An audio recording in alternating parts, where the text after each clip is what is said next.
Good morning, children. Welcome to the today's class. So today we are going to start our new chapter, C.V. Raman, the Pride of India. So we already heard about the C.V. Raman. He was a great scientist in physics, children. So because of this new invention, Raman effect, we can call him as a Pride of India. So before going to know about the C.V. Raman, here we have some pictures, children. So these are the very famous scientists. So we will know about him. So here first picture you see, children, he is a APJ Abdul Kalam. So he was also a very great scientist.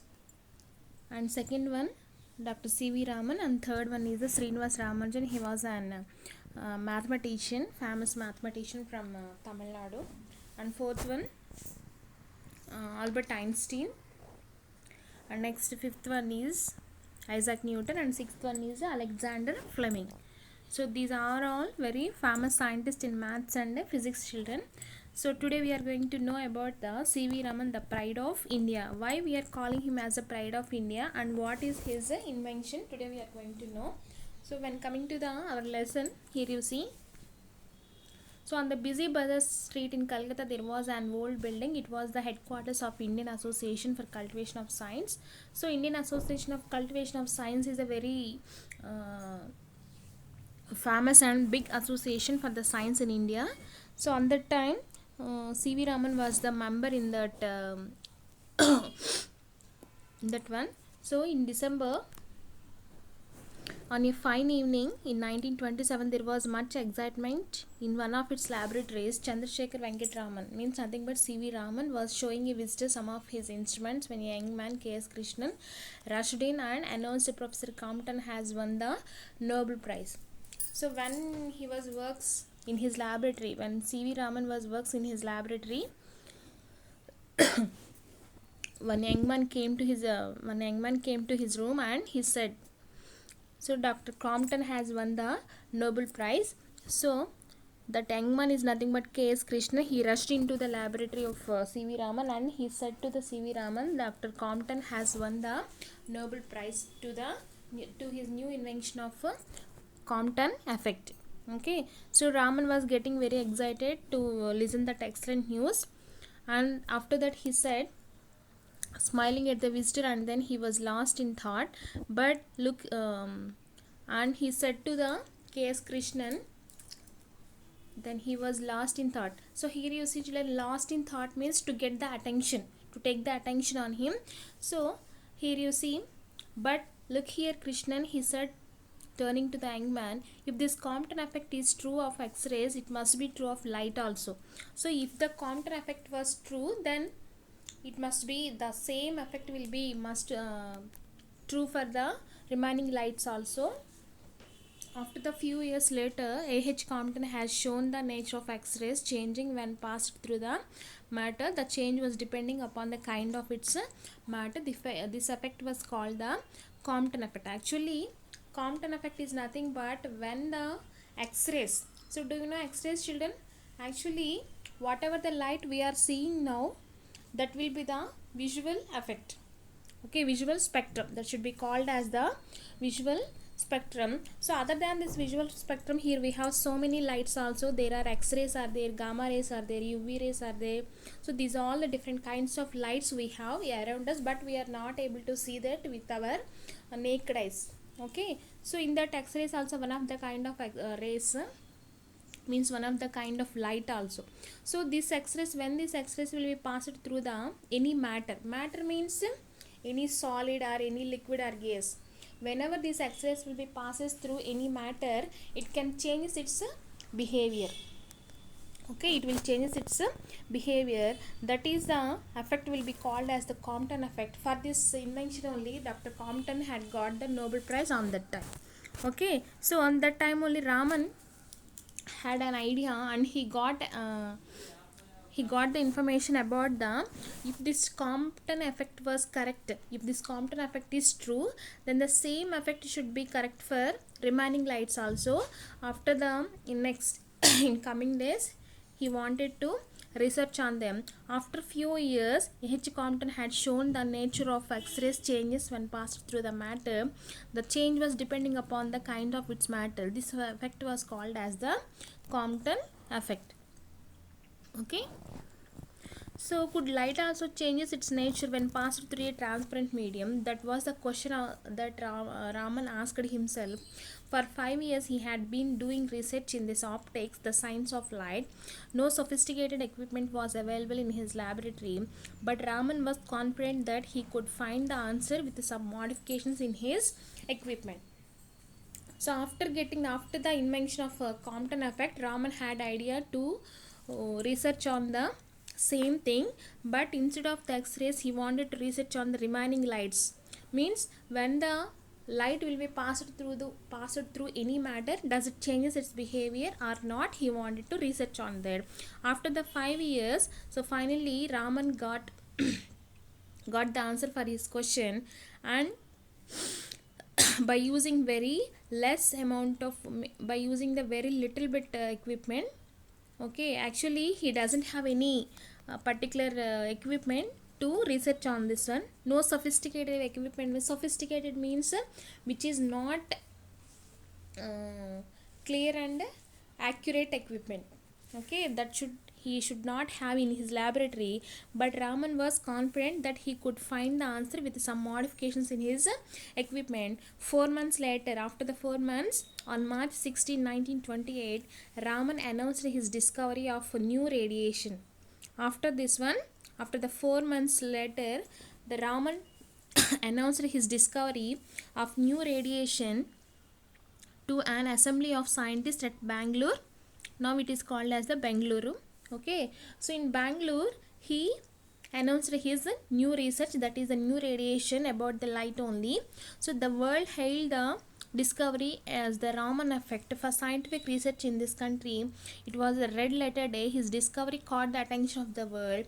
With equipment worth of 200 rupees only and limited facilities, Raman was able to make a discovery which won him the Nobel Prize in Physics in 1930.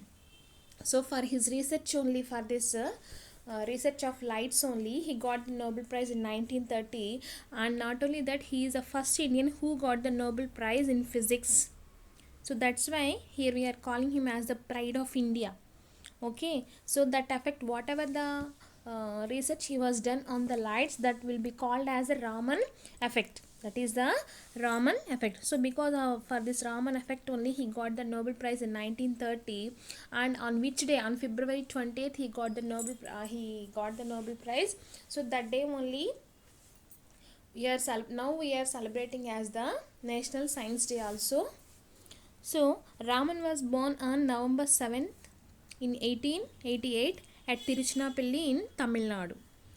Okay, so his father was a college physics teacher. He was a brilliant student. Right from the start. Means from the childhood onwards, Raman was a very brilliant and intelligent student. When Raman passed his matriculation means now SSC, means 10th class. Okay, so when Raman passed his matriculation, his parents were keen to send him abroad for higher studies. So their parents wanted to send him to abroad for the higher studies, but on medical grounds a British surgeon advised them against it, and Raman stayed in the country to do MA course at Presidency College of Madras. So because of one suggestion of the Britisher, their parents sent him to Chennai to Presidency College, okay, to do the post graduation. And next, science had already made an impression on him, and he began to write the research papers for science journals. Okay, so whenever Raman was joined for MA in the Presidency College of Chennai, but he didn't lose his interest in science, and at that time also he began to write the research papers. Means he wanted to know about the science, he wanted to know about the science articles. Okay, then he started to write the science journals. When he was science journal means so writing some new things about the science, about the new discoveries on newspapers. Okay, so when he was only 19, he became a member of the Indian Association for Cultivation of Science. So when he was 19, in very small age only, he became the member of the Cultivation Association of Cultivation of Science in Calcutta. Meanwhile, respecting his parents' wishes, he took up an administrative job in the finance ministry in Calcutta. After his higher studies, for respecting his parents' wishes and their parents' words, he was took. He was joined in job of a finance ministry in Calcutta, but his interest in science should not get flagged. Means, so when he is doing the job in the finance ministry also, he did not less his interest in science. Okay, so more time he spent his hours after office in the lab of association, working throughout the night also. Even night time also he wanted to work in the laboratories to do some research on the science and everything. So in his youth, Raman was mainly interested in aquatics. So aquatics means nothing but the science of sound. Okay, so he studied how stringed instruments. So stringed instruments means like guitar, violin, veena. These will be the stringed instruments. So instruments which have the strings. Okay, so those will be the stringed instruments. So how they are playing the music, and what about the history behind these instruments, he wanted to research on them. Then he was elected to the Royal Society of London in 1924, and the British government made him a Knight of the British Empire in 1929. It was a high honor for any great scientist. He was elected to the Royal Society of London. So actually, before that only he was the member of the Indian Association in India, but after that he was elected to the Royal Society of London in 1924, and British government made him a Knight of the British Empire. Actually here knight means giving some title. Okay, so giving some title in the British Empire in 1929. It was a high honor for any great scientist. His advice to young scientists was to look at the world around them and not to confine themselves in laboratories. Okay, so he always suggested the young scientists, to to how he is suggesting the scientists to look at the world around them, and whatever the world around them, it was observed keenly, and not to confine themselves in laboratories, not only doing the work in laboratory science. So doing research means not only doing the work in laboratories, we have to look at the world, keenly and observe it. Okay, how what is going around us, that we have to observe carefully.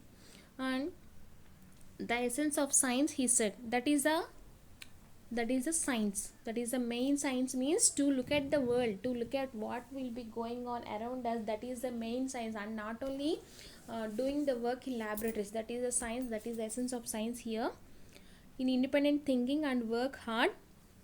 Always all the people, not only the people, all the scientists, they had to do their work independently and do their work sincerely, and not with equipment. If you don't have any particular equipment, any particular facilities also, we have to do the thing, we have to do whatever the thing we want to do, whatever the wish we have to become, we have to do that one we have to do sincerely.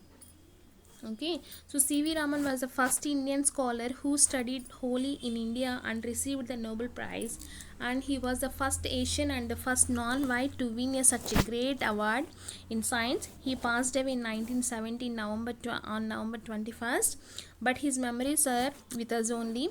On February 20th, the day on which he discovered the Raman effect, is celebrated as National Science Day to commemorate his remarkable achievement in science.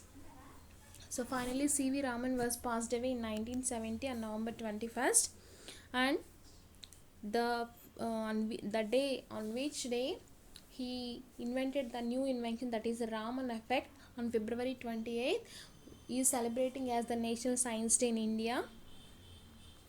That is the honor we are giving to him. So this is about the C.V. Raman's story, children. He is a very famous and memorable scientist. And here we have some glossary also according to this lesson. Here you see lost in thought. So lost in thought means giving all your attention to something. And next one, transparent. Transparent means allowing you to see through it. And sophisticated. Sophisticated means advanced and capable. Equipment. The things that are needed for a particular activity. To do some research, we want some equipment. That is the equipment. And modification. Modification means do some changes. Next, discovery. Discovery means the process of finding something that was not known about before. Red letter. Red letter day means some important day. Surgeon means doctor who is trained to perform surgeries. Abroad. Abroad means in or to a foreign country. To go to the foreign country. That is the abroad. And next, flag. Flag means decline or become less. Next, stringed instruments means musical instruments which have the strings like violin, guitar, these. Next, harmonious means some pleasant music. Next, knight. Knight means a man of high social rank. Confine. Confine means to restrict them, to stop them. Okay, so this is a glossary, children. And after completing the first unit CW, then we will go for the second unit, children. So whoever have the books with you, you should start writing your CW and HW also.